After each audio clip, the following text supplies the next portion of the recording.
예, 안녕하세요. 예, 와. 와. 예. 자, 그래요. 예, 만나서 반갑습니다. 아, 또 이렇게 마산에서 여러분들 뵙네요. 예, 좋죠? 예, 저는 산자 들어가는 데가 좋더라고요. 부산, 마산, 예, 또 어디 있나요? 울산 좋죠. 울산도 자주 갔다 왔는데, 자, 하여튼 이렇게 여러분들 또 밝은 모습으로 만나 뵙게 되어서 진심으로 반갑습니다. 예. 제가 정인사에 처음 와요. 예, 그래서 정인사에 처음 오는데, 제가 지금 서울에 지내고 있거든요. 제가 오늘 마산에 정인사라는 사찰에 초청법문 간다 했더니 서울에 친하게 지내는 스님이 계시는데 스님이 마산 정인사? 이러시는 거예요. 예, 스님 알아요? 했더니 그 정인사 주지 스님이 원자 행자 원행 스님이신데 엄청 훌륭하신 분이라고, 엄청 좋은 분이시라고. 와. 이런 얘기를 주지스님이 들으셔야 되는데 왜 안 계셔? 제가 웃자고 한 얘기고요. 예, 그래서 마산 정인사 주지스님, 마산 정인사는 잘 모르는데 여기 원행 주지스님은 잘 아시더라고요. 너무 좋으신 분이고 훌륭하신 분이고 평생 능엄주 독송하신 분이라고 엄청나게 찬탄하시더라고요. 그래서 오늘 와서 금방까지 이렇게 차 마시고 이런저런 좋은 덕담의 말씀 들었는데 참 좋으신 분이다. 정말 처음 뵀는데 정말 참 덕이 있는 그런 어른 스님이시다라는 게 느껴졌습니다. 여러분들 얼마나 복이 좀 많아요.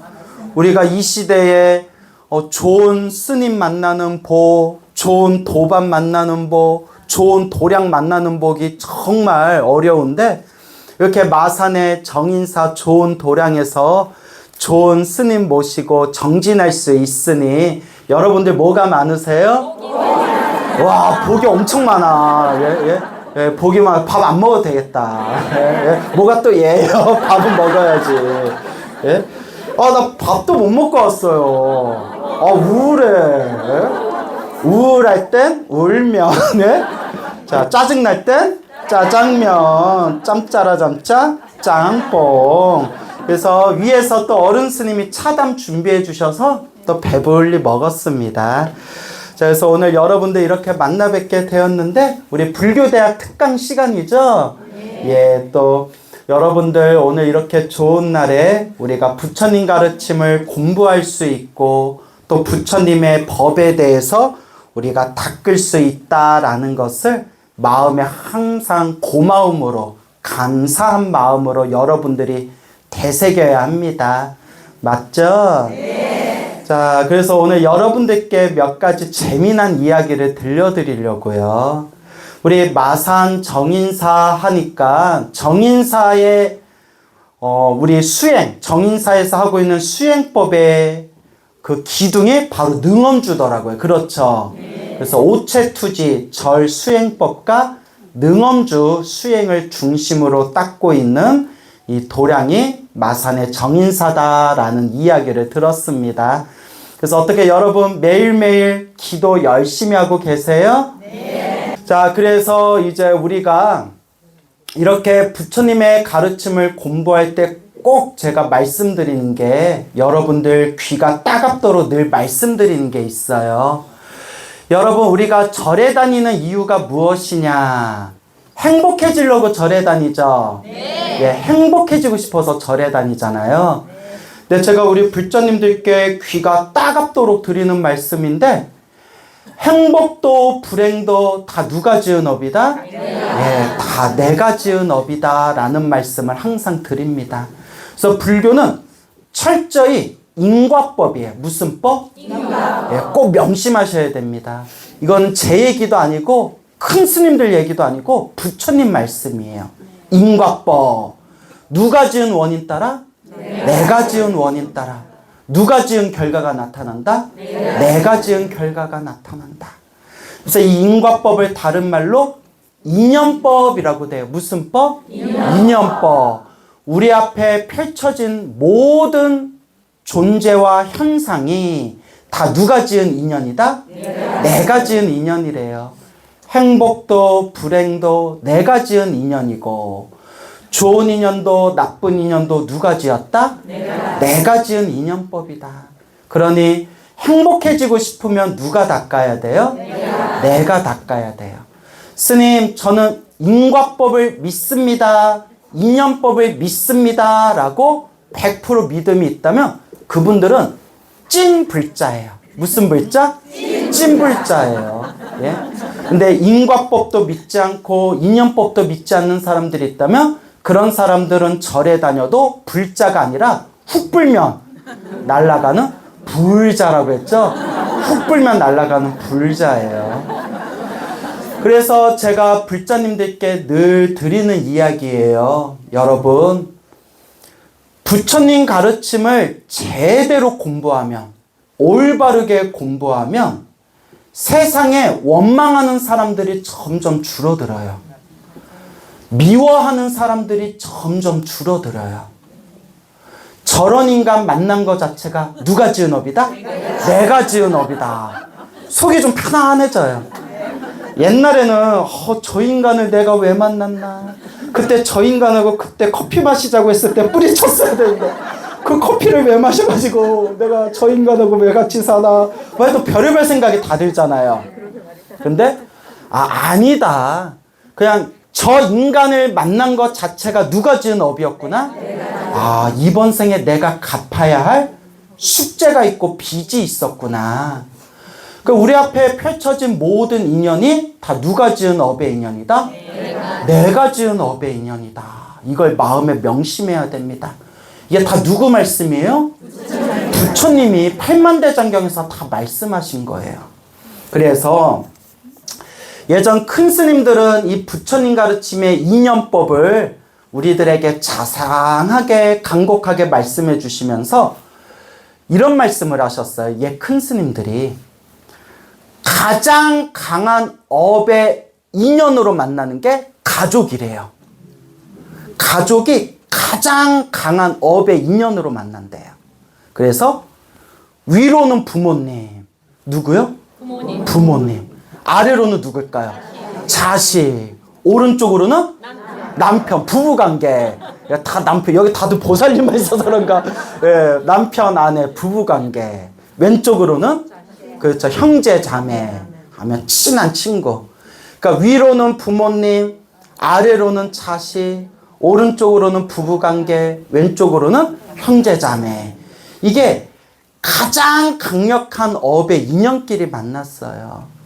그래서 우리가 만나는 모든 인연은 두 가지 목적으로 만난대요. 몇 가지? 명심하셔야 돼요. 몇 가지? 은혜로 만났거나 왼수로 만났대요. 얼마나 무서워요. 그러니까 여러분 가장 가까이 있는 사람들 가만히 생각해 보세요. 은혜로 만났나? 왼수로 만났나? 왼수예요? 그러니까 이거 양쪽 말 다 들어봐야 돼요. 예? 예전에 어느 거사님하고 보살님하고 이렇게 이제 차를 한잔 적이 있었는데, 부부세요. 부부인데 보살님이 막 남편을 타박하는 거예요. 제가 진짜 남편 때문에 제가 속이 문드러져요. 우리 남편 때문에 제가 흘린 눈물이 저 한강물보다도 많아요. 우리 남편 때문에 제가 내 전생에 업을 갚는다라는 마음으로 남편하고 살아요. 막 이러는데 거사님, 남편 된 거사면 그냥 묵묵하게 하고 계시더라고요. 그래서 이제 보살님이 실컷 남편 흉보고 난 뒤에 나가셨는데, 저 화장실 좀 갔다 올까요? 나가셨는데 갑자기 거사님이, 남편 된 거사님이 딱 저를 쳐다보시더니, 스님 보셨죠? 저니까 데리고 사는 겁니다. 나니까 데리고 살지. 예? 지가 잘나서 자기가 나 데리고 사는 걸로 착각해요. 보셨죠, 스님? 저는 스님이 너무 부럽습니다. 아니 왜요? 혼자 사셔서 너무 애 때문에 헤어질 수도 없고 미쳐버리겠습니다 막 이러는데, 부인이 딱 들어오니까 언제 그러는데 이러시더라고요. 그래서 진짜 이거 남편분도 힘드시겠다. 양쪽 말 다 들어봐야 돼. 그죠? 여러분들 중에는 아유 내가 남편 만나서 내가 이 고생이다 하는 분들도 계시겠지만 누구 말도 들어봐야 돼요? 남편 말도 들어봐야 돼요. 자, 어쨌거나 좋은 인연도 나쁜 인연도 어떻게 만난 거다? 예, 서로가 서로 지은 업의 인연에서. 그래서 몇 가지 이유로 만난다? 두 가지. 은혜로 만났거나 왼수로 만난 것이다 라는 걸 명심하셔야 됩니다. 알겠습니까? 예. 오래전이었어요. 제가 화계사에서 법문하고 있었을 때, 강의하고 있었을 때, 이제 화계사 이제 불교대학에 이제 강의하려고 이제 그 화계사 밑에 화계역이라고 있어요. 화계역에서 이렇게 내려가지고 화계역에서 한 15분 쭉 올라가면 화계사가 나오거든요. 이거 시간이 이거 촉박하네. 이거 빨리 올라가야겠다 하고 화계역 전철역에서 내려서 화계사 올라가고 있는데 뒤에서 광우스님 하고 부르는 거예요. 그거 딱 쳐다봤는데 노보살님이 광우스님 이러는 거예요. 그래서 제가 항상 모자하고 마스크를 쓰고 다니거든요. 누가 알아볼까봐. 이제 또 연예인병에 걸려가지고 이거 누가 알아보면 어떡하지? 예? 그래서 저 모자 쓰고 마스크 썼는데 어떻게 아셨어요? 했더니 스님 뒷모습만 봐도 압니다. 그런 거예요. 광우 스님? 막 이러는 거예요. 예, 보살님 하는데 스님 드릴 말씀이 있습니다. 이러는 거예요. 노보살님께서. 근데 시간이 촉박해가지고 보살님 저 빨리 올라가야 되는데 스님 제가 꼭 드릴 말씀이 있습니다. 이게 왜 그러세요? 했더니 스님 감사합니다. 스님 감사합니다. 이러는 거예요. 왜요 보살님? 했더니 평생을 제가 남편 때문에 가슴에 한을 묻고 가슴에 한이 뭉친 채 가슴에 이 한을 품고 제가 살았는데 스님 법문 듣고 제 마음이 편안해졌습니다. 이러는 거예요. 그러면서 하시는 말씀이 스님 제가 스님 법문 듣기 전에는 내가 왜 저런 사람을 만났나 저런 인간을 만났나 내 팔자가 왜 이러나 밤에 누우면 잠이 안 왔는데 제 인과법, 인연법 법문을 듣고 난 뒤에는 누가 지은 업이구나? 내가 지은 업이구나. 저 사람을 만난 게 누가 지은 빚이구나? 이번 생 내가 갚아야 할 빚이구나. 누가 갚아야 되는구나? 내가 닦아야 되는구나 생각했더니 가슴이 시원해지면서 그날부터 다리를 뻗고 잘 수가 있대요. 너무나 마음이 편안해지시더래요. 그래서 제가 말씀드렸잖아요. 좋은 일도 나쁜 일도 다 내가 지은 업의 인연이다라는 걸 딱 인정하면 누구 마음이 편안해져요? 화나고 짜증나고 속상한 거는 아직은 있지만 마음이 훨씬 편안해져요. 내가 빚 갚는 거구나. 그래서 불교 공부를 제대로 하면 남을 원망하는 마음이 점점 줄어든다고 했죠. 그래서 스님, 제가 스님 법문 들으면서 제가 요새는 우리 남편 행복하게 해주십시오. 우리 남편 행복하게 해주십시오라고 기도합니다, 스님. 이러시더라고요. 제가 깜짝 놀랐어요. 여러분, 나를 괴롭힌 사람을 위해서 기도해주기가 쉬워요, 어려워요? 어려워요. 그래서 성철 스님께서도 중생이 지은 업보, 이 업장을 소멸하는 것 중에서 최고가 바로 부처님께 절하는 것이다. 그래서 성철스님이 3000배를 많이 시키셨잖아요. 우리가 부처님께 절을 해가지고 내 업장이 소멸하는 걸 눈으로 볼 수만 있다면 세상에 절을 안 할 사람이 없을 것이다. 이런 말씀을 하셨어요. 그래서 어떤 사람이 성철스님께 여쭤봤대요. 스님, 절할 때 어떤 마음으로 절해야 됩니까? 모든 중생이 행복하게 해주십시오. 모든 중생의 행복을 위해서 절을 해라. 이런 말씀을 항상 하셨습니다. 다 알고 계시죠? 근데 실천하기가 쉬워요, 어려워요? 어렵고, 나 괴롭힌 사람이 행복하게 해주세요. 기도하기가 어렵거든요. 근데 그 노보살님이 막 눈가에 눈물이 그렁그렁 하시면서 스님, 제가 스님 법문 듣고 우리 남편을 만나서 내가 이 가슴에 내가 이렇게 문드러진 게 다 남편한테 지은 데 업보였구나. 이 업장을 소멸하고 이 빚을 갚아야 되겠구나 라는 마음으로 우리 남편 행복하게 해주세요. 우리 남편 행복하게 해주세요. 기도합니다 하시더라고요. 내가 막 박수 쳐드리면서 보살님 최고다. 보살님 짱. 보살님 정말 최고다 하면서 근데 제가 바빠서 좀 올라가 볼게요 하는데 스님 잠깐만요 더 붙드는 거예요. 나 바빠 죽겠는데. 이게 실화예요. 왜 보살님 왜요? 내가 좀 젊은 보살이면 좀 내가 앙칼지게 뭐하는 짓이야 보살. 스님이 가는 길을 막고 이게 얼마나 무서운 업본 줄 알아? 막 이럴 텐데 또 노보살님이신데 어떻게 또 우리 할머니 뻘 된 노보살님인데 그래서 또 저도 마음이 약해가지고 왜요 보살님 나 바빠 죽겠는데 왜요 했더니 한 가지만 여쭤보겠습니다. 한 가지만 여쭤보겠습니다 이러더라고요. 뭔데요? 두 가지 여쭤보면 안 돼요. 한 가지만. 네? 뭔데요? 했더니 스님 제가 우리 남편 행복하게 해주세요. 행복하게 해주세요. 기도하는데요. 잘하시네요. 근데 뭐가 궁금해요? 그런데 제가 행복하게 해주세요. 기도하는데 그래서 저렇게 더 오래 살면 어떡합니까? 이러시더라고요. 지금 내가 헷갈려가지고 예? 우리 남편 행복하게 해주세요. 기도하는데 저 인간 수명이 늘어서 저 더 오래 살면 어떡합니까? 저 힘들어서 어떡합니까? 이러시더라고요. 그래서 헷갈리더라고요. 그래서 보살님 괜찮습니다. 괜찮으니까 보살님이 그렇게 기도한다고 해서 남편이 수명이 더 늘어나는 것도 아니니까 보살님 잘하고 계시니까 그냥 기도하시면 됩니다. 나 저 인간 오래 살면 나 힘든데. 그러니까 이제 남편이 행복하게 해주세요. 기도하면서 마음 한구석에는 내가 기도해서 오래 살면 어떡하지? 괜찮습니다. 이게 다 보살님 복으로 돌아갑니다. 라고 말씀을 드렸어요. 그래서 그랬던 보살님이 계셨습니다. 근데 그 보살님이 아주 잘하고 계시는 거예요. 나를 평생 힘들고 나를 괴롭혔던 나를 힘들게 했던 그 사람이 뭐하게 해주세요? 행복하게 해주세요. 기도하는 거. 이게 최고의 업장소멸입니다. 우리가 만나고 헤어지는 모든 업의 인연이 우리가 만나지고 헤어지는 이 모든 업의 인연이 우연이 있다 없다? 우연이 없어요. 다 무슨 법이다? 인연법. 피해 갈 수가 없습니다. 이 업의 인연을 피해 갈 수가 없어요.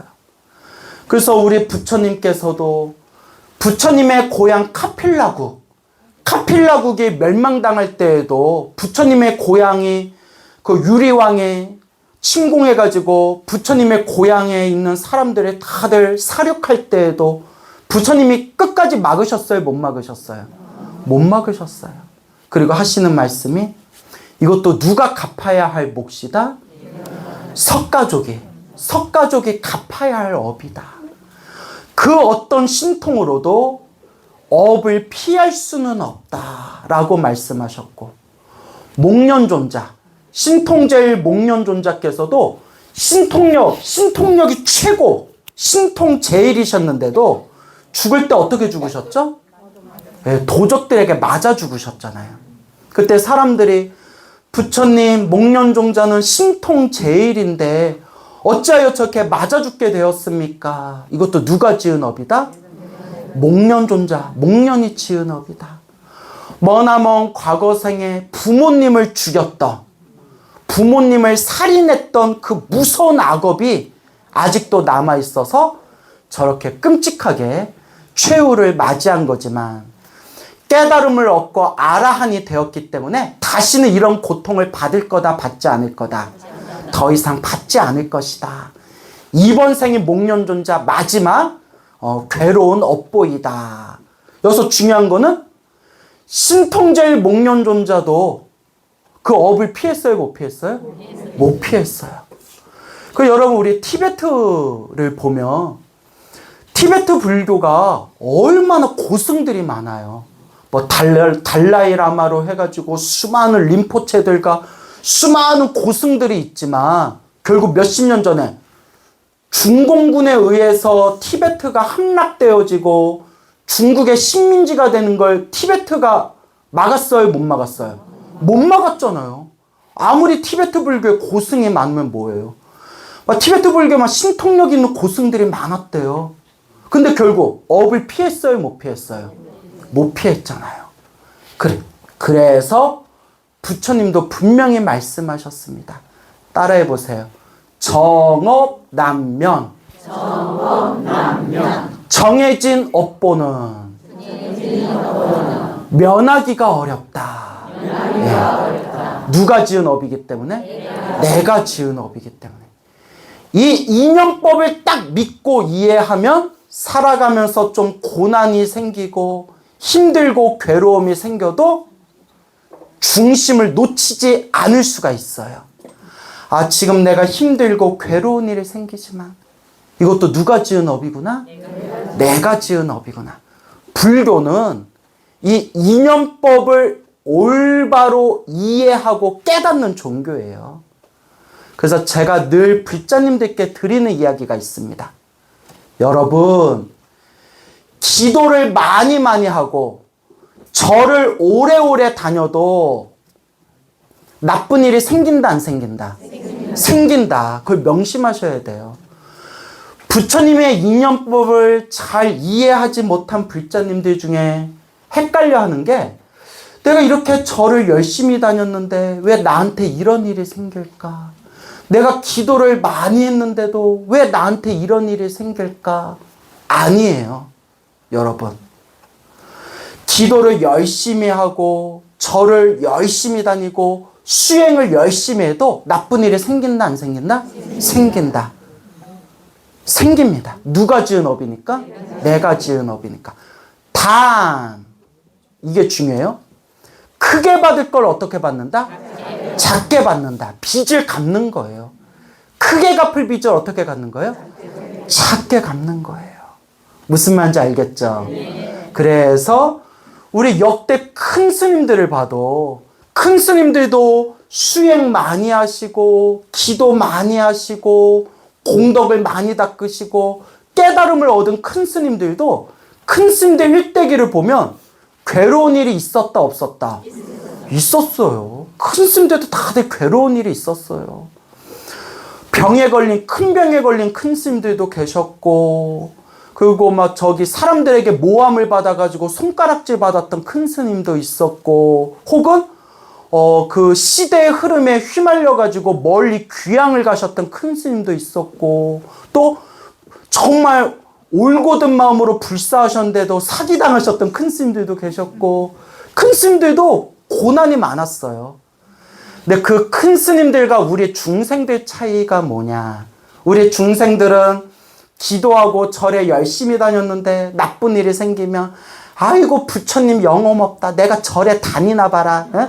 거기 종무소저 저 아무개 보살인데요. 그동안 기도 올린 거 다 환불돼요? 막 이러고. 물론 여러분이 그렇다는 게 아니라 하도 별의별 사람들이 있으니까.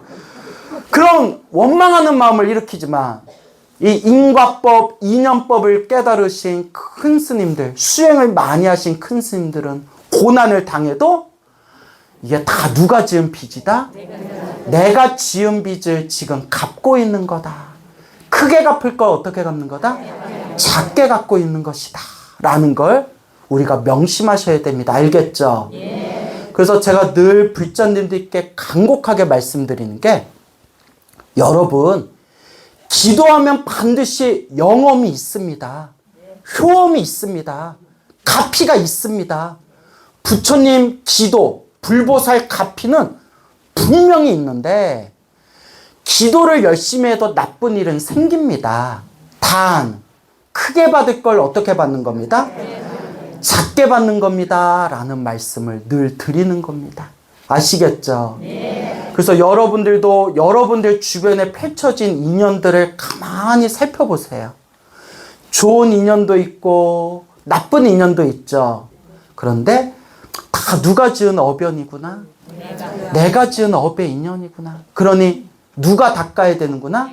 내가 닦아야 되는구나. 언제 닦아야 되는구나? 지금 닦아야 되는구나. 지금 안 닦으면 그 인간 언제 또 만나는구나? 다음 주 또 만나야 돼. 징글징글해. 다음 주 또 만나야 돼. 그래서 지금 닦아야 되는 거예요. 크게 받을 걸 작게 받고 작은 것은 점점 소멸하는 거예요. 여러분, 우리 서유기에 나오는 현장법사라고 아시죠? 예. 이 현장법사께서, 당나라 현장법께서, 서유기는 소설이지만 서유기의 주인공으로 나오는 현장법사님은 실존 인물이에요.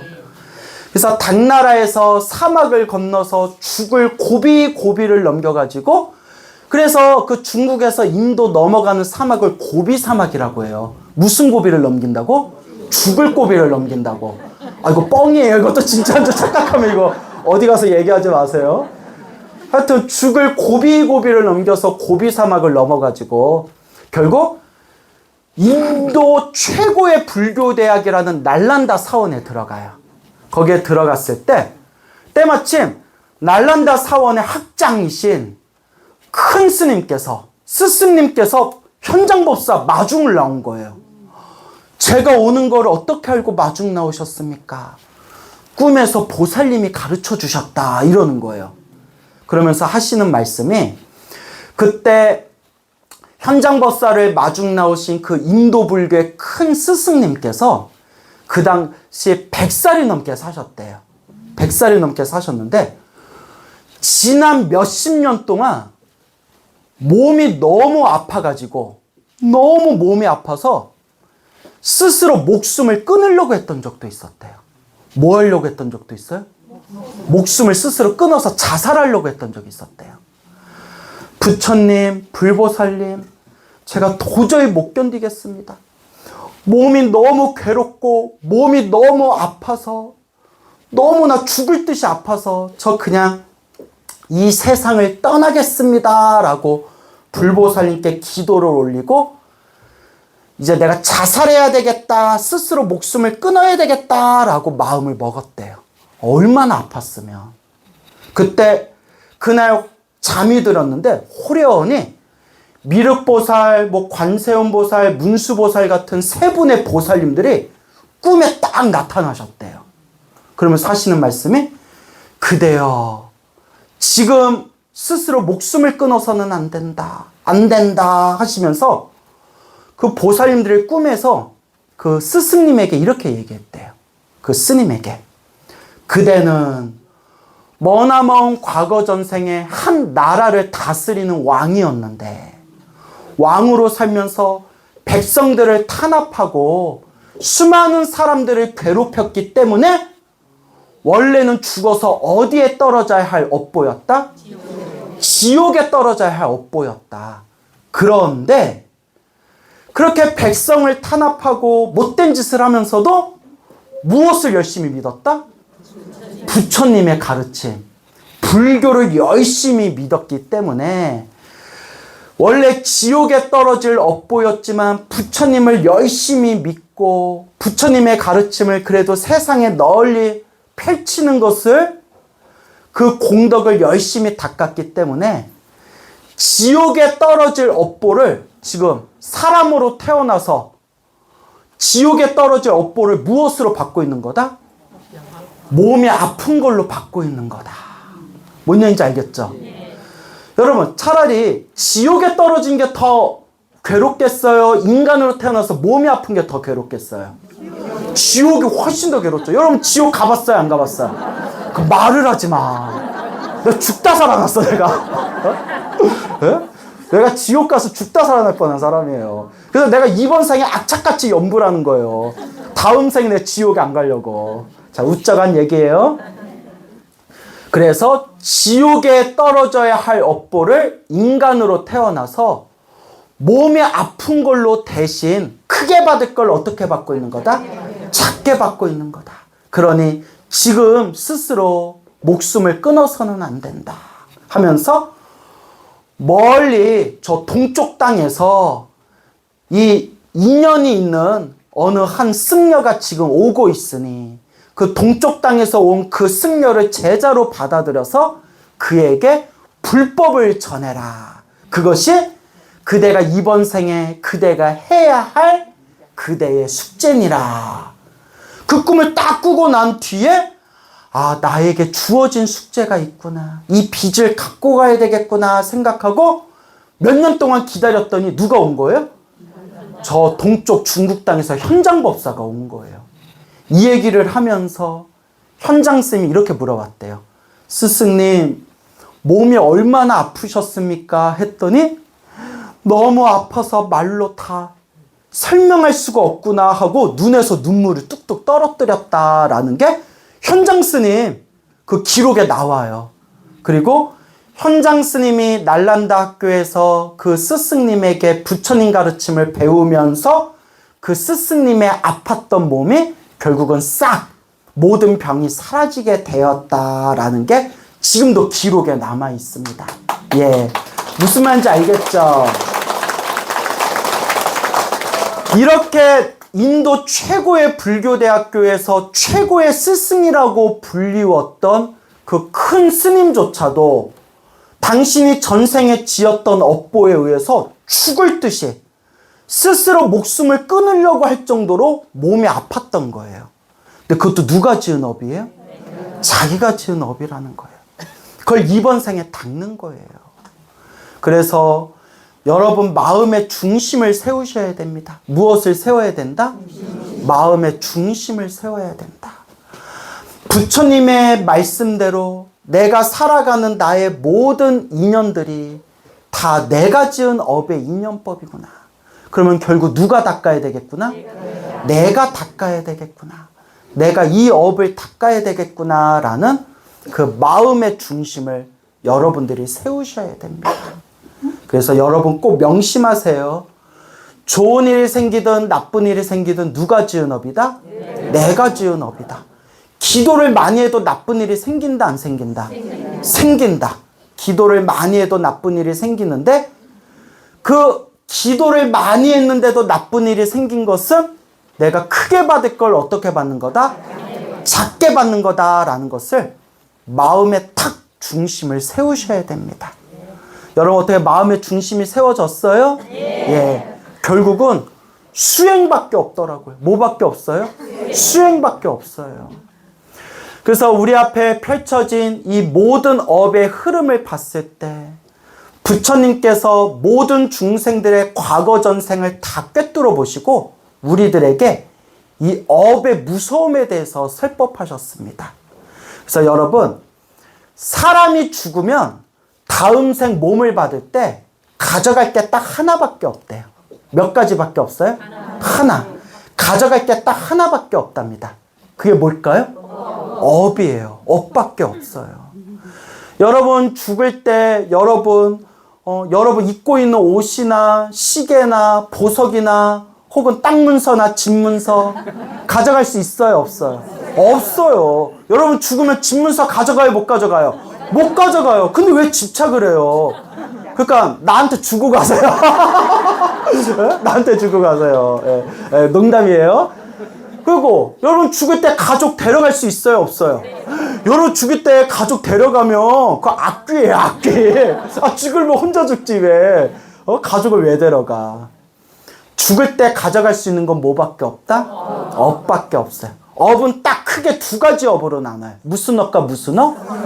선업과 악업. 우리가 완전히 깨달음을 얻어서 생사윤회, 태어나고 죽고 태어나고 죽는 이 윤회에서 벗어나기 전까지는 모든 중생은 이 윤회의 흐름 속에서 내가 지은 업대로 살아가는 거예요. 선업은 선업대로, 악업은 악업대로. 누가 지은 업대로 살아간다? 내가 지은 업대로 살아간다. 그래서 옛날 큰 스님들이 우리 중생들 사는 모습을 업노름이라고 했어요. 뭐라고 했어요? 업노름이에요. 다 자기 업대로 사는 거예요. 다 자기 업대로 사는 거예요. 저도 이렇게 머리 깎고 스님 된 게 다 제 업대로 사는 거예요. 여러분. 저 학교 다닐 때 공부 잘했을까요? 못했을까요? 아, 고마워요. 네, 근데 겁나 못했어요. 정말 공부를 못했어요. 아, 내가 생각해도 못했어요. 하지만 전 못했다고 표현하지 않아요. 뭐라고 표현해요? 안 했다. 예. 너무 학교 공부가 시시한 거예요. 예, 그래서 맨날 철학책 보고 막 그랬는데, 그래서 제가 19살에 머리 깎고 딱 출가했잖아요. 출가하고 이제 머리 깎고 스님에 대해서 공부하는데 이거 제 입으로 얘기해도 될까요? 네. 나 컨셉이 겸손인데 어떡하죠? 내 입으로 얘기할까 부끄럽다. 이러면서 할 말은 다 해. 어른들이 깜짝 놀라는 거예요. 왜 이제 왔냐고. 예? 그래서 어떤 어른 스님은 우리나라에서 되게 유명하신 글 공부 잘하시는 어른 스님이신데 뭐라고 하셨냐면, 자기가 여태껏 가르쳤던 젊은 스님들 중에 최고면 다행인데 가장 머리 좋은 스님 2명을 봤는데 그 중에 하나가 나라고.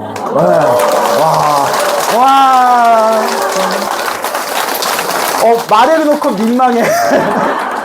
근데 이제 제가 얘기하려는 게, 저 자랑하려는 게 아니라, 알겠죠? 네, 저 학교 공부 못했다고 했잖아요. 학교 다닐 때 공부를 더럽게 못했는데 절에 오니까 어른들이 깜짝 놀랄 정도로 불교 공부는 너무 잘하는 거예요.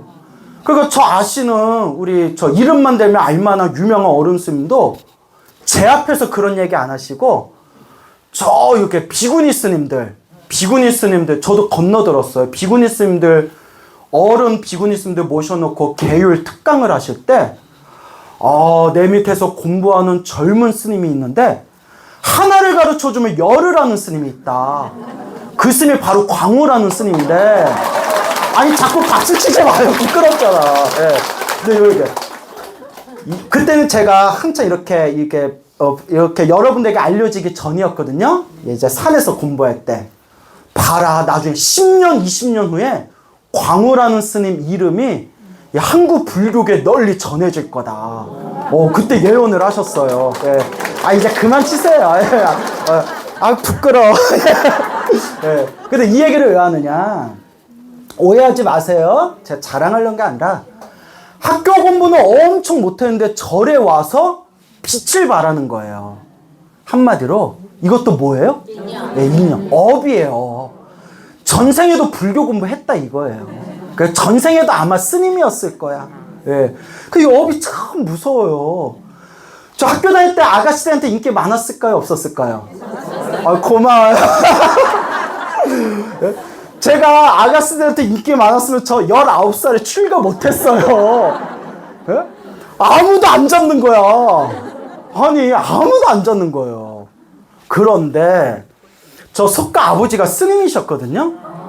저 석가 아버지가, 저 방송에서 여러 번 얘기했는데, 저 낳고 출가를 하셨는데, 제가 너무 마음에 걸리는 거예요. 그 당시 주변에 이제 사주팔자 보는 스님들한테, 이제 사주팔자는 100% 믿을 게 못 되지만, 이제 석가에 놔두고 온 아들을 이렇게 이제 사주를 보여주면서, 내 외아들인데 얘가 항상 마음에 걸린다. 어떻게 잘 살겠냐 하니까 딱 하시는 말씀이 열이면 열다 똑같이 나오는 거예요. 뭐라고 나오냐면,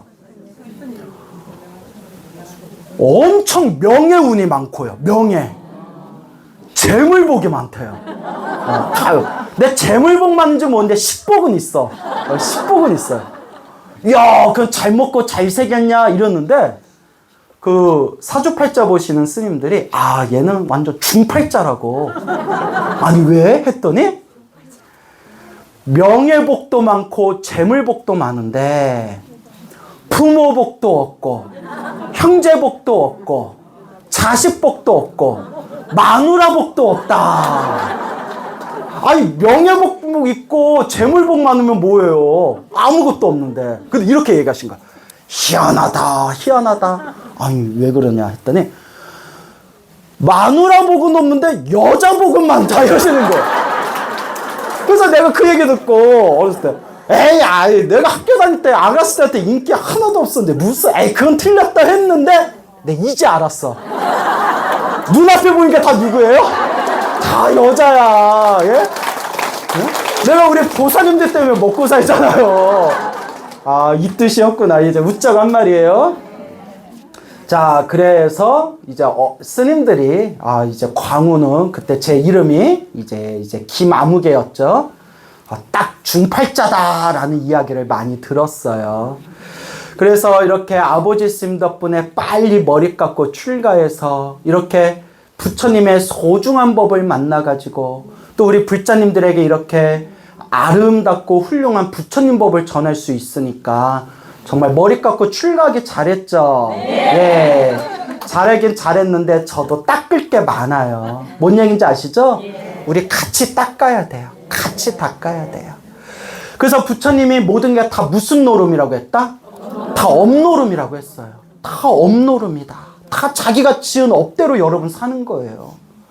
이걸 알면 원망할 사람이 없다니까요. 짜증은 나죠. 화는 나죠. 신경질은 나죠. 하지만 원망할 사람이 있더라 없더라. 결국은 내 업이더라. 그래서 우리 중생이 다 행복하기를 원하지만 결국은 다 뭐대로 살아간다? 업대로, 복대로 산다는 거예요.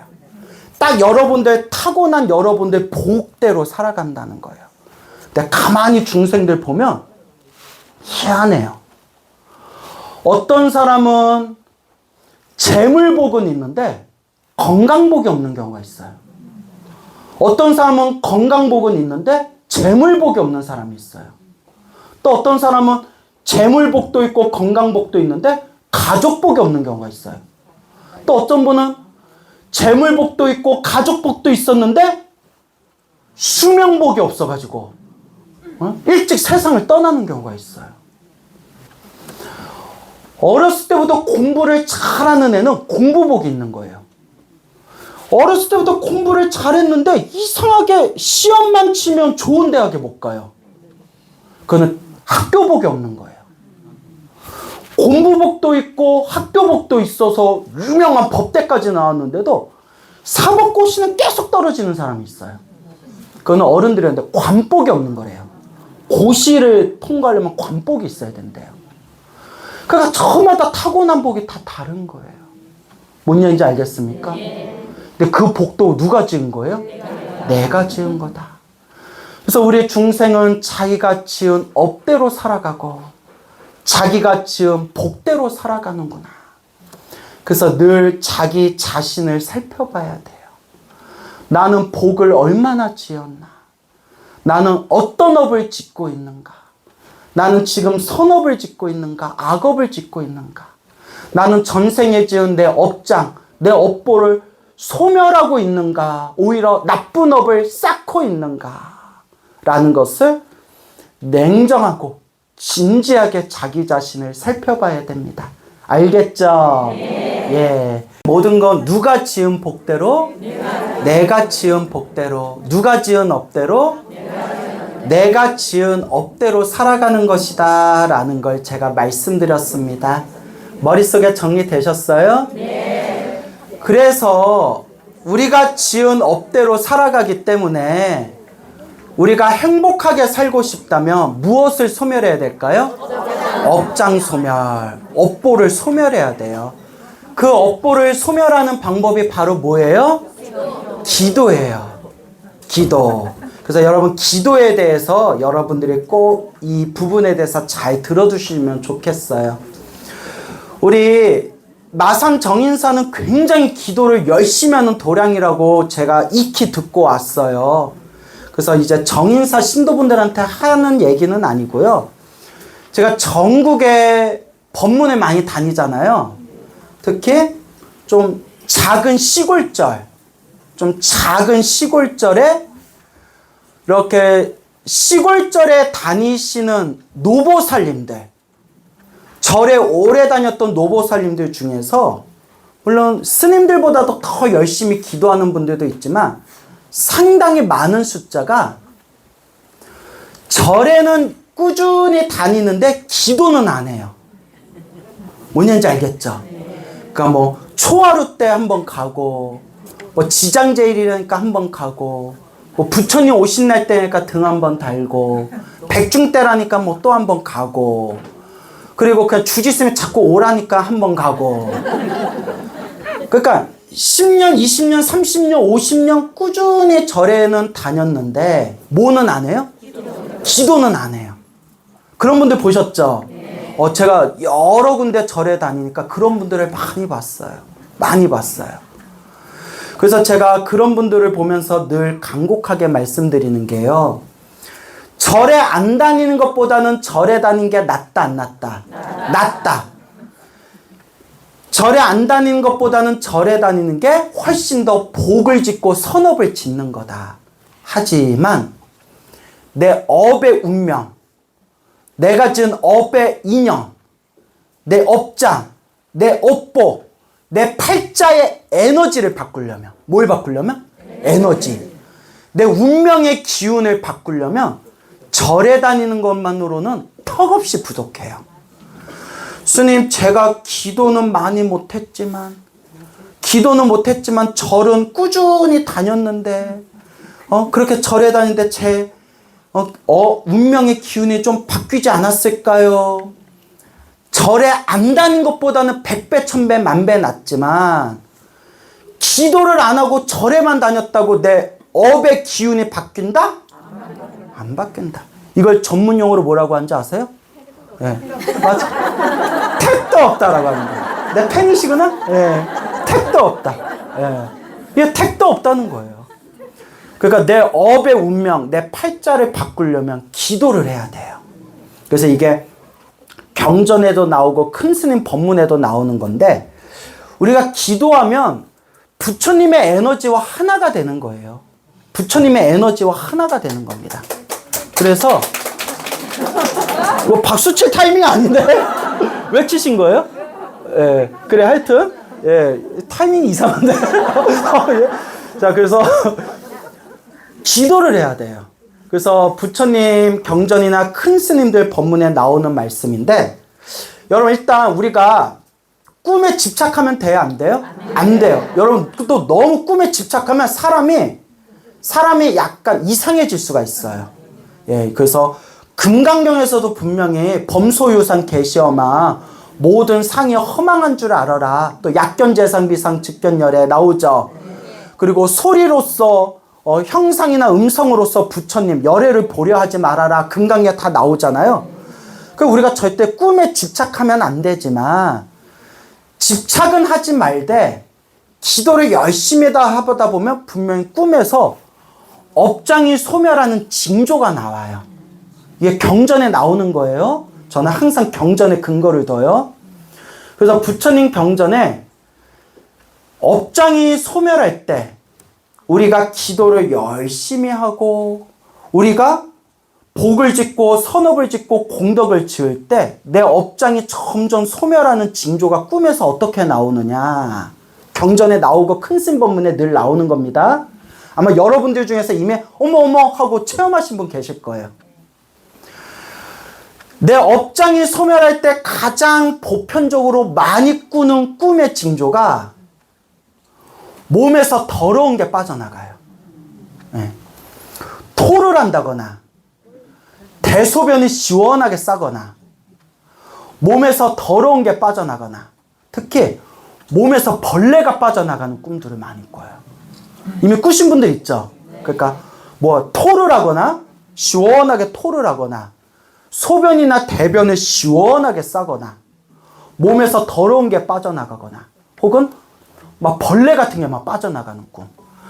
그리고 제가 기도가피 체험하신 분들 몇백 명의 이야기들을 제가 다 수집을 했잖아요.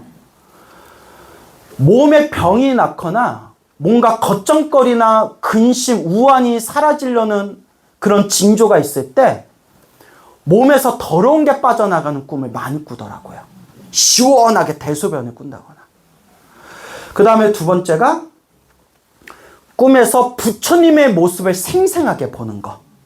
불보살님의 모습을 생생하게 보거나 부처님의 경전을 생생하게 보거나 거룩한 스님의 모습을 꿈에서 보는 것. 그러니까 어떤 분이 스님 저 꿈에서 광우 스님 봤어요. 대박 스님 광우 스님 봤어요 해서 내가 개꿈인데 이거. 왜요 스님? 큰 스님 꿈을 꿔야지. 나는 아직 작은 스님이라고. 스님은 제 눈에는 큰 스님이에요. 이래서 뭐 배가 나와서 큰 스님이냐. 아니다. 뭐 이렇게. 왜냐면 저 컨셉이 뭐니까? 겸손이니까.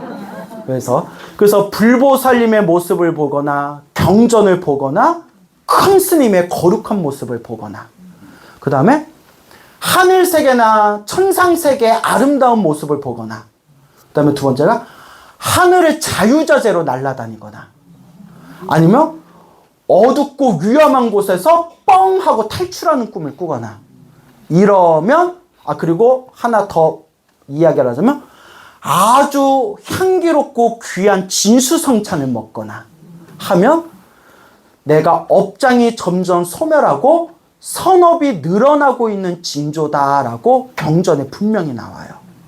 이미 여러분 그런 꿈 꾸신 분들 많죠? 예, 분명히 있을 거예요. 내 업장이 점점 소멸되고 있는 거다. 근데 이런 꿈을 꾸지 못했다고 해서 너무 서러워하거나 노여할 필요 있어요, 없어요? 없어요. 저희가 그래서 늘 드리는 거예요. 뭐에 집착하지 말아라? 꿈에 집착하지는 말아라. 다만 경전이나 큰 스님들 법문에 그런 꿈들이 업장이 소멸하는 징조의 꿈이다라는 내용이 나오지, 그런 꿈을 꾸든 안 꾸든 내가 간절하게 기도하는 것만으로도 이미 공덕은 쌓이고 있다는 거예요. 알겠죠? 그러니까 참 희한한 게, 요런 이제 수많은 체험에 가피를 하신 분들이 참 많은데, 제가 아까 벌레 얘기했었죠. 예.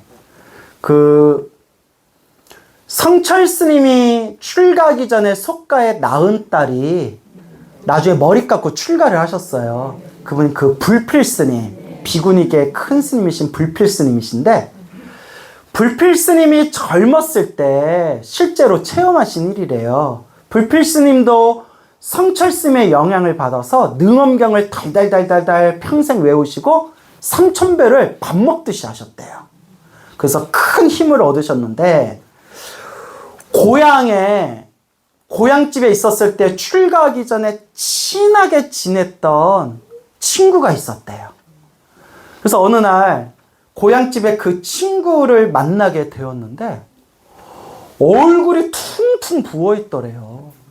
너 얼굴이 왜 이러니 했더니, 병원에서도 치료가 되지 않아서 손을 놓아버린 불치병에 걸려가지고, 불치병에 걸려서 병원에서도 완전히 손을 놓고 내일 모레 언제 죽을 줄 모르고 시한부 인생으로 지금 살고 있다는 거예요.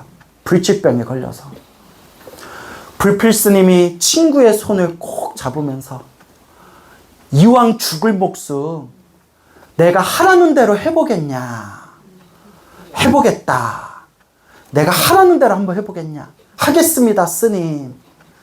근데 여러분, 이것도 성근이 있어야 돼요. 뭐가 있어야 돼요? 성근. 그때 불필 스님을 만날 수 있었던 성근. 그죠? 좋은 인연이 있어야 돼요. 또 불필 스님이 친구야, 어차피 죽을 목숨 내가 하라는 대로 한번 해보겠냐 했을 때 하겠습니다 라고 마음 낼 수 있는 성근.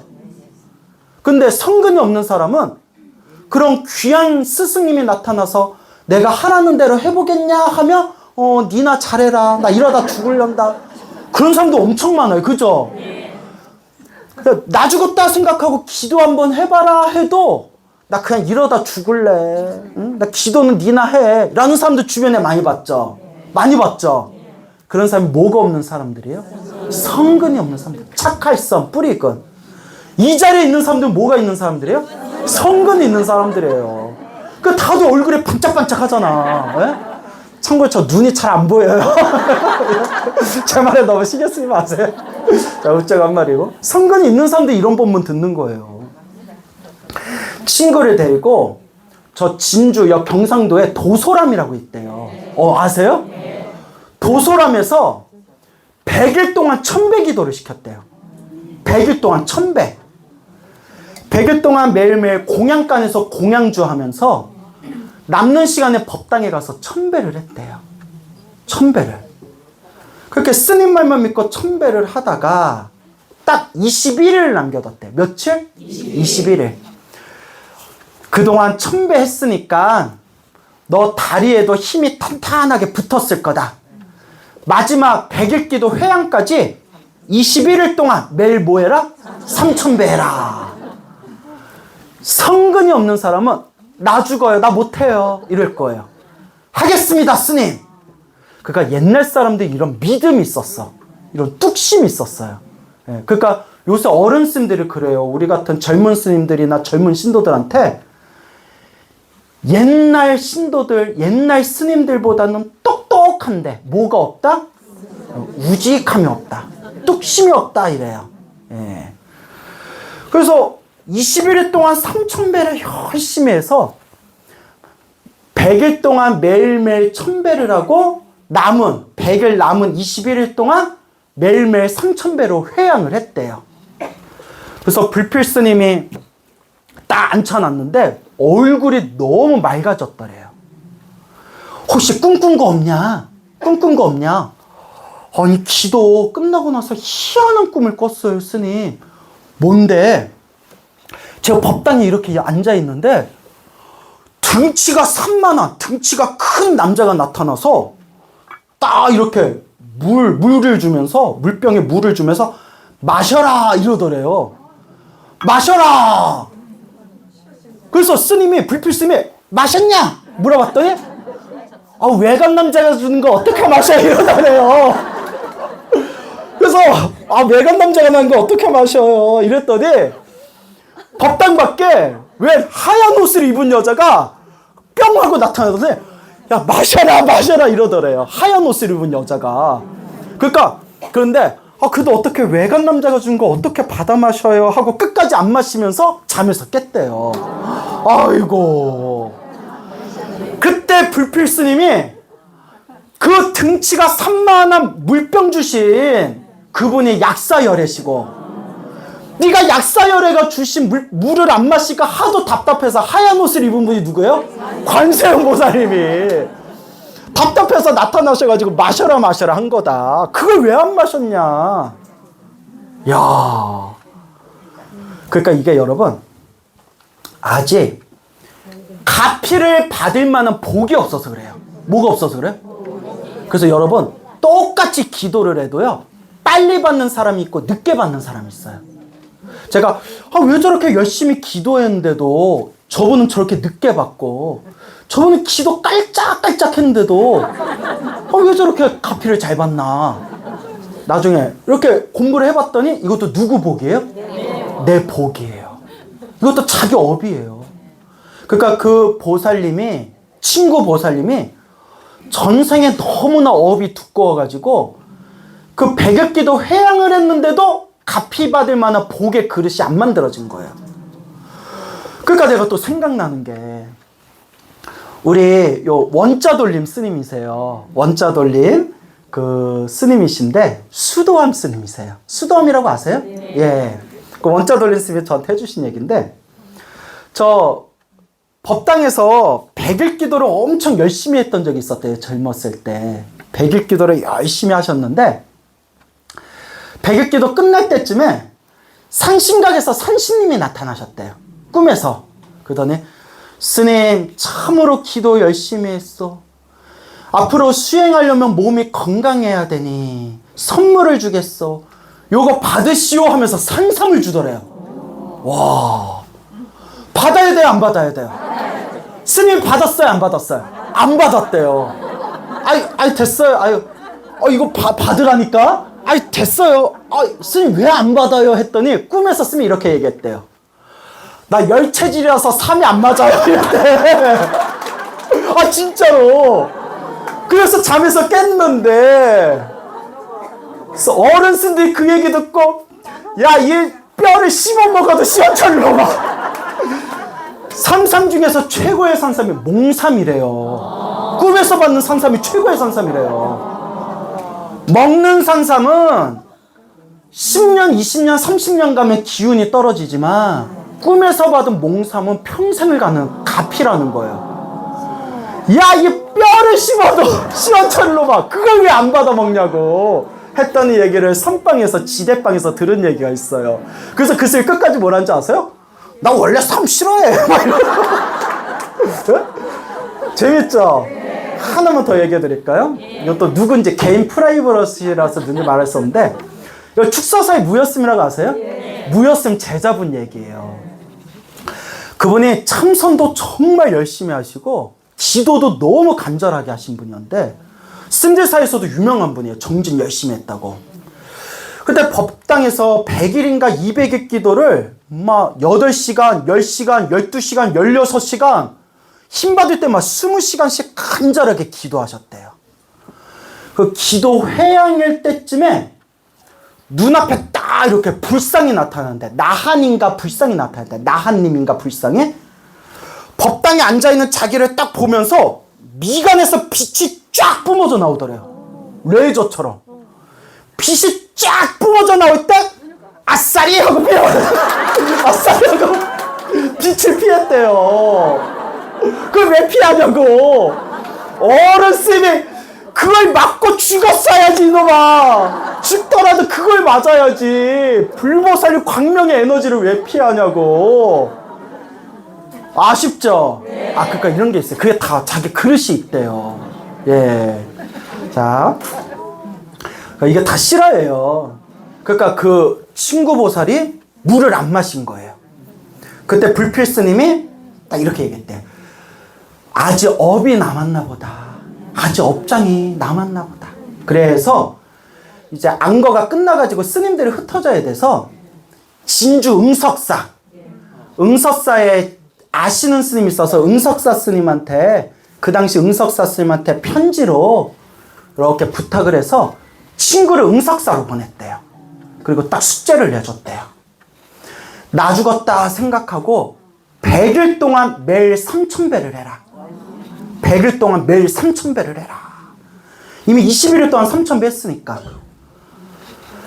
응석사에 가서 100일 동안 3000배를 했는데, 자, 결론만 말씀드릴게요. 100일 뛰도 3000배 딱 끝났을 때 생생한 꿈을 꿨대요.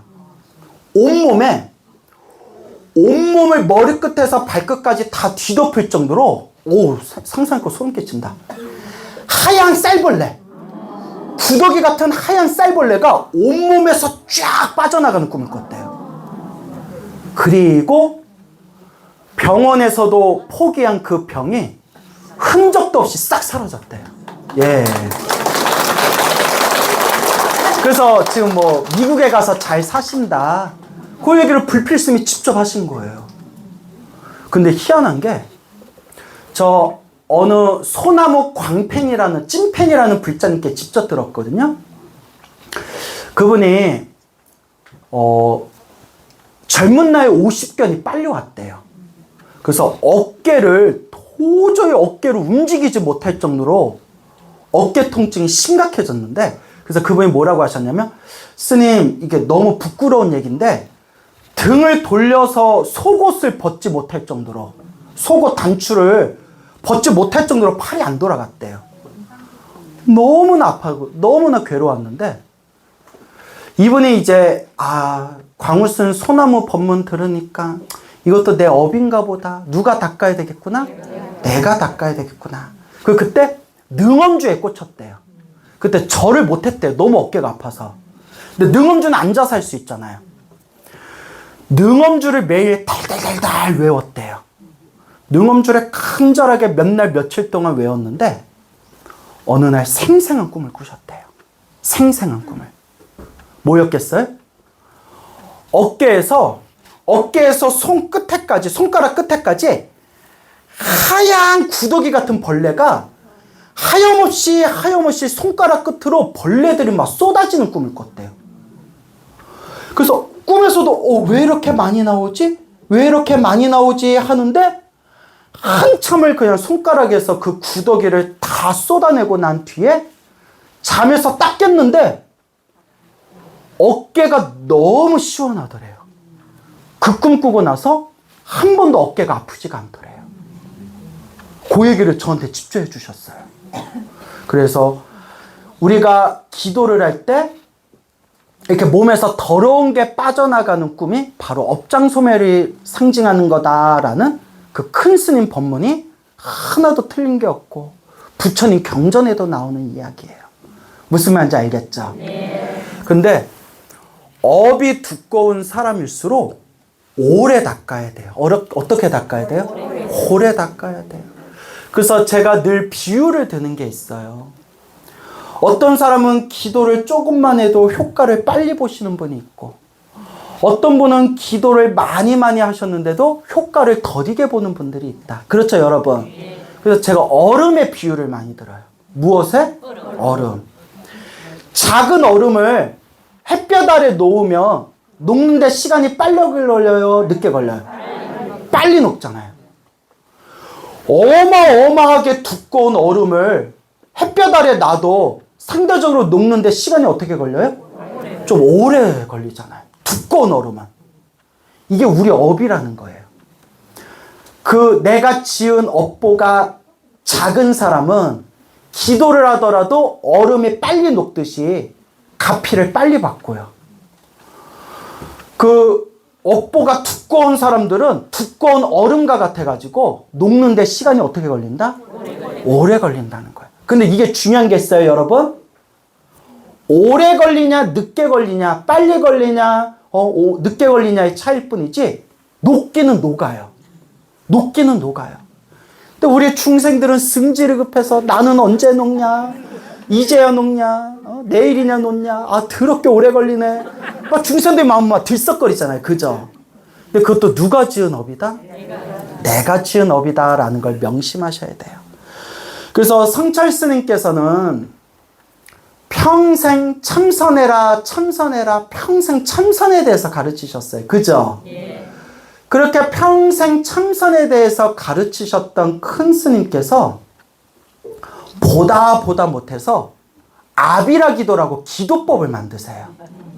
그래서 매일 절하고 옴 아비라 훔칸 스바 법신진언 외우고 능엄주 외우는 아비라 기도법을 만드시고 또 일반 불자들에게도 늘 3000배 해라. 매일매일 108 참회문을 올려라. 밥은 굶더라도 절은 매일 해라. 능엄주 항상 외워라 라고 성철 스님께서 간곡하게 얘기하셨대요. 그때 우리 원자 돌림이신 어느 어른 선배 스님께서 어른 스님께서 스승님이었던 성철 스님께 이렇게 여쭤봤대요.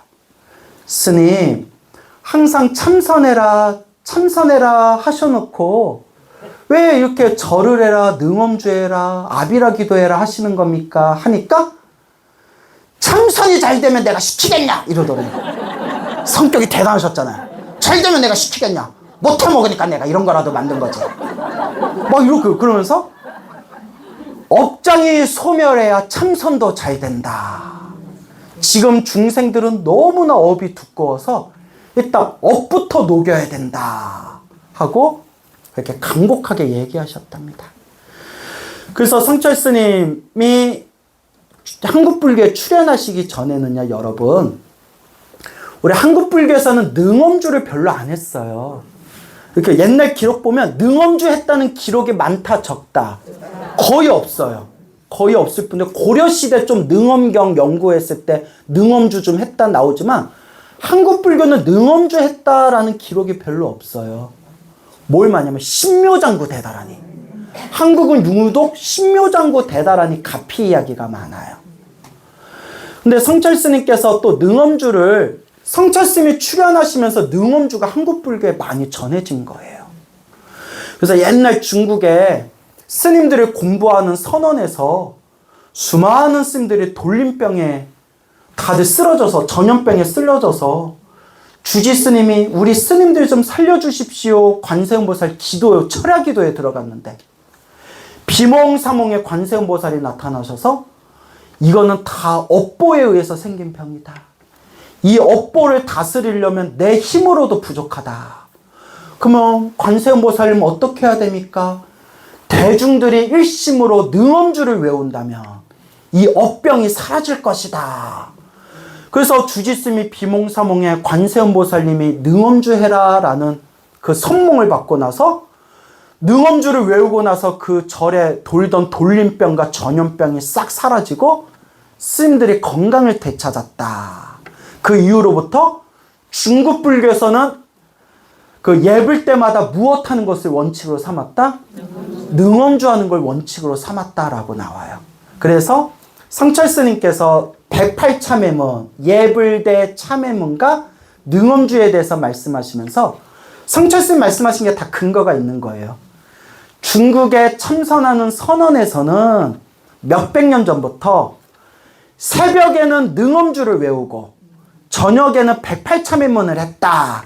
그러니 우리 해인 총림, 해인사 총림에서도 이 선언의 이 가르침을 받아들여서 이제 능엄주와 108참회문을 하자라고 널리 사람들에게 전하신 거예요. 아시겠죠? 그래서 주변에 능엄주를 외워서 가피 받은 분들이 헤아릴 수 없이 많아요. 그리고 성철 스님께서 항상 불자들에게 중생들이 살아가면서 힘들고 괴로운 게 다 업보가 두꺼워서 그렇다. 이 업을 녹이는 것 중에서 제일 좋은 게 바로 절하는 것이다 라고 하셨어요. 뭐 하는 것이다? 절하는 것이다. 스님, 절을 하니까 너무 힘들어요. 힘드니까 업장이 깎이지. 배부르고 등 따숩고 편안하게 살면 업장이 깎이겠냐. 스님, 절하다 죽을 것 같아요. 절하다가 몇 번 까무러쳐야 업장이 소멸하지. 편하게 기도한다고 업장이 소멸하겠냐. 스님, 저 이러다 죽을 것 같아요. 그 성철스님이 이렇게 얘기했대요. 그냥 죽어라 이러셨대요. 예? 말씀이 엄청 대단하셨잖아요. 아주 강하셨잖아요. 그 카리스마가. 그래서 성철 스님 이전에도 한국 불교에서 3000배 했다는 기록이 별로 없대요. 물론 절을 했다는 기록은 있지만 딱 이렇게 3000배 정해놓고 3000배 했다라는 기록이 별로 없어요. 그래서 3000배가 누구 때문에 많이 전해졌냐? 성철 스님. 그 성철 스님과 중마 고우셨던 도선사의 청담 스님. 청담 스님이 그렇게 또 3000배를 많이 또 포교를 하셨어요. 그 청담 스님이 3000배를 엄청 많이 하셨대요. 성철 스님보다도 몇 배는 더 많이 하셨을 거래요. 왜냐? 예, 여러분 청담 스님 일화 다 아시죠? 예? 몰래 이제 결혼해놓고 몰래 도망가서 출가하셨는데 어머니한테 붙들려서 씨 하나만 뿌려다오. 씨 하나만 뿌려주면 내가 너 안 잡으마. 그래서 그때 파괴 한번 하셨잖아요. 그때 어머니를 위해서 파괴를 한 그 당신의 참회의 마음으로 10년 동안 맨발로 사셨고 한겨울에도 평생 3000배를 하셨다. 근데 아들 하나 낳아도 했는데 또 딸을 낳았어. 딸을 낳았는데 야, 스님 씨가 보통 씨가 아니야. 그 청담 스님이 열심히 수행해서 꽉 채운 그 씨 한 방울 뿌렸는데 거기서 나온 따님이 누구세요? 묘엄, 큰 비구니계 큰 스님 묘엄 스님이시잖아요. 그래서 어느 스님 이제 이거 우스갯소리예요. 그러니까 우리 이렇게 출가자 없다고 투덜대지 말고 수행 많이 하신 스님들 씨 좀 얻어다가 뿌려야 돼. 이런 천인 공노할. 예? 그럼 말도 안 되는 우스갯소리 하시는 분들도 있어요. 그 웃자고 한 말이에요. 그래서 어쨌거나 이렇게 성철 스님 이후로 3000배도 널리 전해졌는데 정말 이 절을 통해서 가피 받으신 분들이 헤아릴 수가 없어요. 제 주변에도 절을 해서 가피 받은 분들이 엄청 많아요. 너무 많아서 헤아릴 수가 없는데 제가 화계사에 오래 살았어요. 그죠?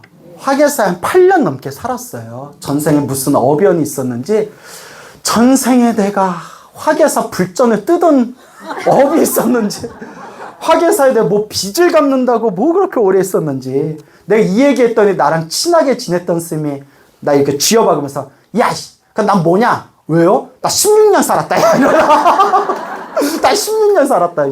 이랬던 스님이 있었는데 화계사에 거사님이 계셨어요. 거사회에 거사님이 계셨는데 그 거사님이 지금 70 중후반이세요. 근데 한 25년 전부터 절을 하셔서 지금 150만 배를 채우셨대요. 150만 배를. 그 거사님이 불교가 뭔지도 하나도 몰랐대요. 거사님이.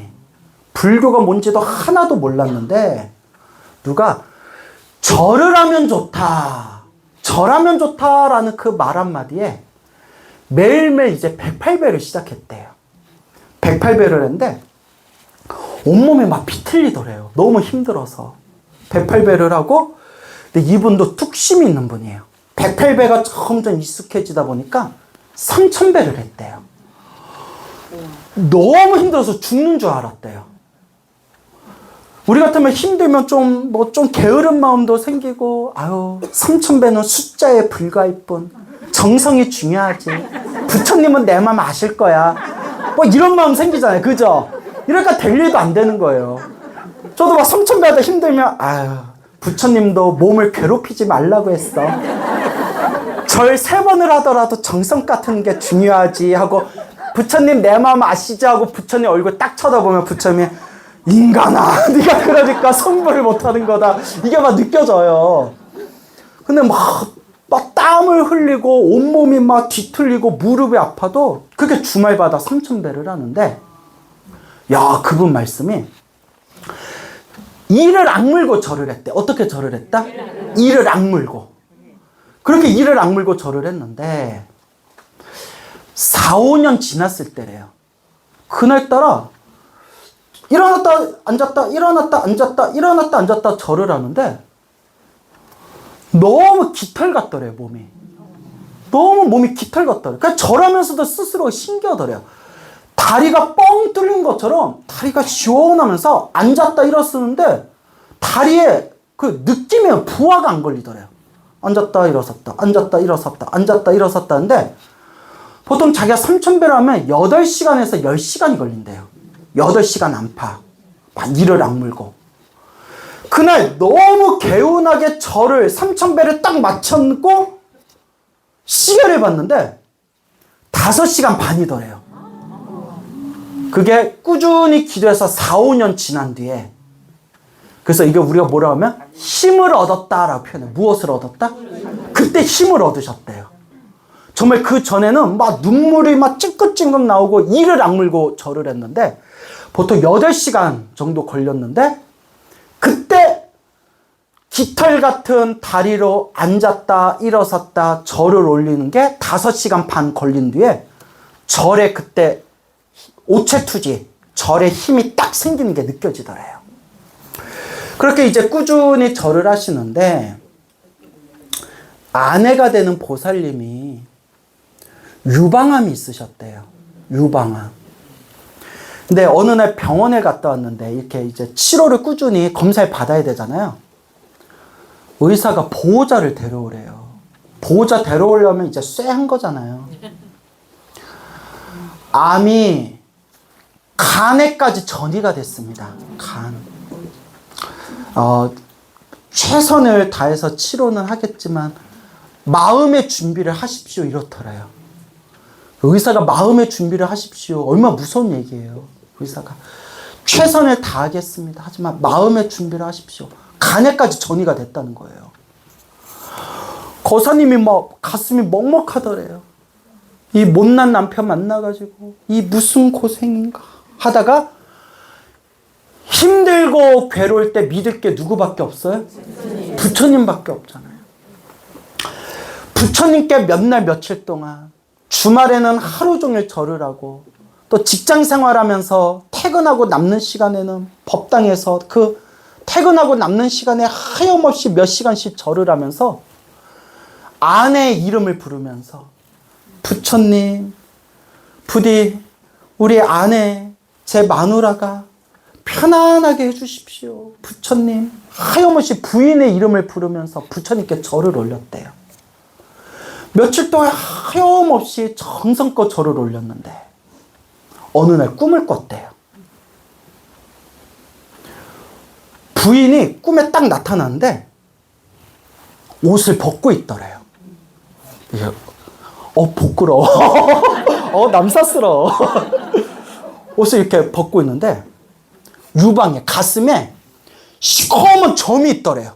시커먼 점이.